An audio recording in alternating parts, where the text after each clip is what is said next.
The man entered the password and opened the safe, revealing a phone worth $12 billion and encrusted with diamonds. He then pulled out a fake phone he had prepared earlier from his own bag. After swapping the SIM cards, he placed the decoy back in the safe. Just when he thought he was about to pull off the perfect heist, he turned around and came face to face with one of the hijackers. Nick quickly dropped his backpack, but this time there was no way he could fool his way out of the situation. Under the hijacker's demand, Nick had no choice but to open his bag. As the hijacker discovered the diamond phone, Nick seized the moment when the man turned to call for backup and launched a surprise attack from behind. At that exact moment, the plane touched down, and the violent turbulence caused the gun to discharge. The gunshot immediately alerted the other hijackers. When they arrived, they found their accomplice had stopped breathing. Without hesitation, the remaining hijacker began brutally beating Nick. During the struggle, Nick managed to hide the phone. By the time the second hijacker arrived, Nick had been completely overpowered by both men, who dragged him into the restroom. Meanwhile, the air marshal took advantage of the chaos to break free from his restraints. Seeing Nick being savagely beaten, the marshal grabbed the fallen gun and didn't hesitate to shoot the hijackers. After successfully killing both men, he thought the crisis was over, but instead found himself facing an even more challenging predicament. When the passengers learned what had happened, the cabin erupted into pandemonium.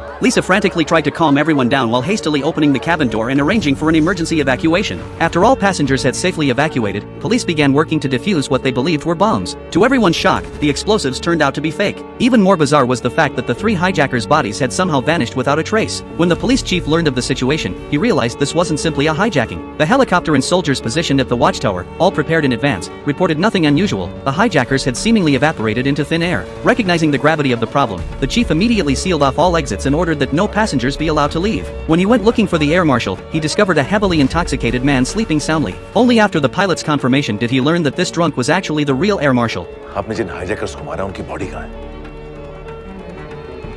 Hijack? आपका plane hijack हुआ था, terrorist थे, आपने उनको मारा, उनकी body कहाँ है? नो सर, मैंने किसी को नहीं मारा। क्या बकवास कर रहे हैं आप? I didn't kill anyone. मैं तो बेहोश था। After hearing the man's account, the chief realized things weren't as straightforward as they seemed. However, when they sought clues from the passengers, not a single person knew who had fired the shots. Alarmed by this development, the chief quickly called the guards, only to learn that an officer had just left the scene moments earlier, and this person was the imposter air marshal. Determined to find the terrorist hiding among the passengers, the chief decided to question everyone individually. Meanwhile, Nick met with the secretary, carrying what he believed were the diamonds. To his shock, expert analysis revealed that all the diamonds were fake. The secretary demanded answers from Nick in disbelief, convinced that Nick was trying to keep the real diamonds for himself.